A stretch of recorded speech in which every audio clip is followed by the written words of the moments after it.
Hey you guys, I wanted to pop on here and very quickly answer the question, which sign should I watch? My ascending sign, my sun sign, or my moon sign? Now, for those of you who don't know your ascendant or your moon sign, you can just Google natal chart calculator, find a website. I usually refer people to astro.com, type in your birth date, birth time, and the location of your birth, and you'll get a full chart.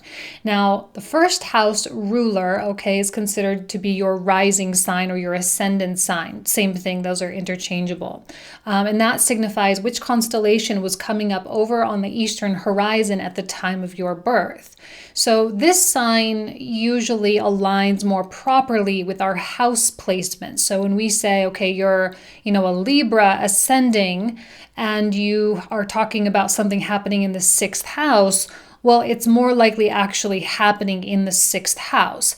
But if you're watching your sun sign, and let's say your sun is natally in the ninth house, and we're talking about something in the sixth house, well, it's not technically in the sixth house, it's just the sixth house from the sun.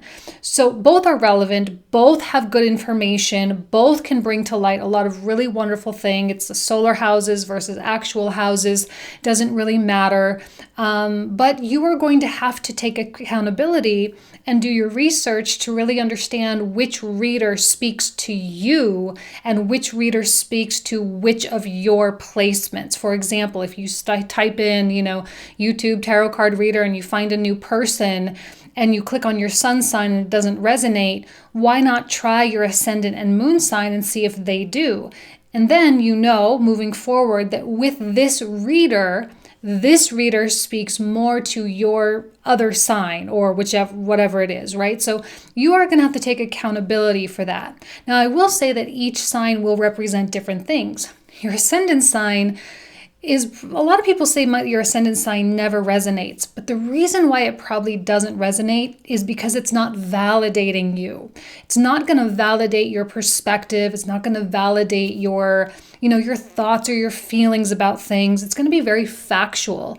In the Vedic astrology, this house or this sign is typically called your physical, or correlated rather to your physical body. It's like the very matter-of-fact physicality, the reality of how things are really playing out.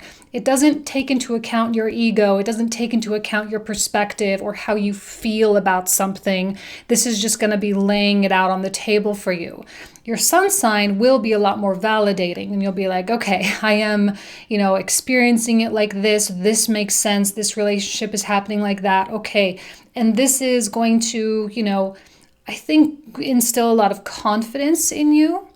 Your moon sign is going to tap into a much deeper part of you and speak more to your mind and your emotional, right? So we have the ascendant, which is kind of like your physical body. We have the sun, which is your spiritual body. And we have your moon, which is like your mental or your emotional body. So we experience everything from different angles, different ways. We have all these different, modalities.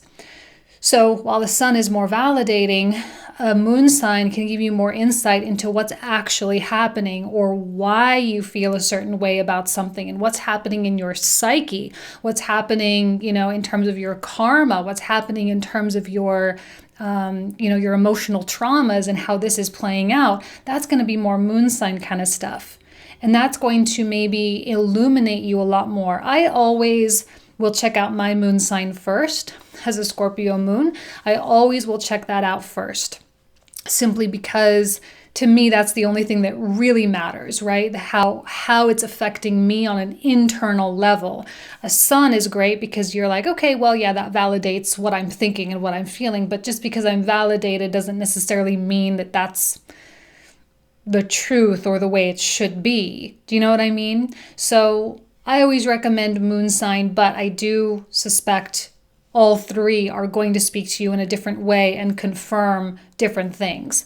So do your research. You have to develop a relationship with every single reader that you work with or that you watch on YouTube or whatever, because some people are just going to resonate more with one sign versus the other.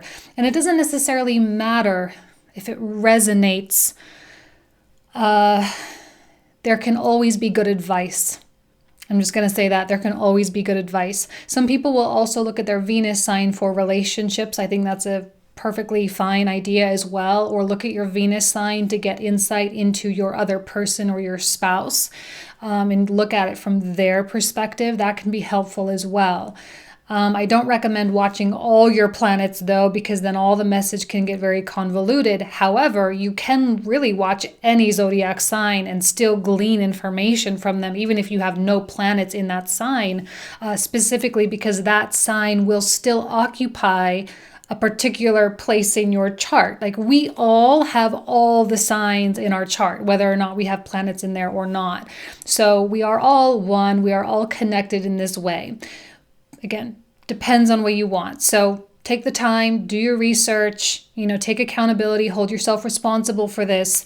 And if something just simply doesn't resonate or doesn't make you feel a certain way, doesn't mean that that's a bad reader or a bad tarot reading. It just means it's not validating your perspective. Okay? So I'm going to go ahead and leave you guys with that. Hopefully that helped. Thank you guys so much.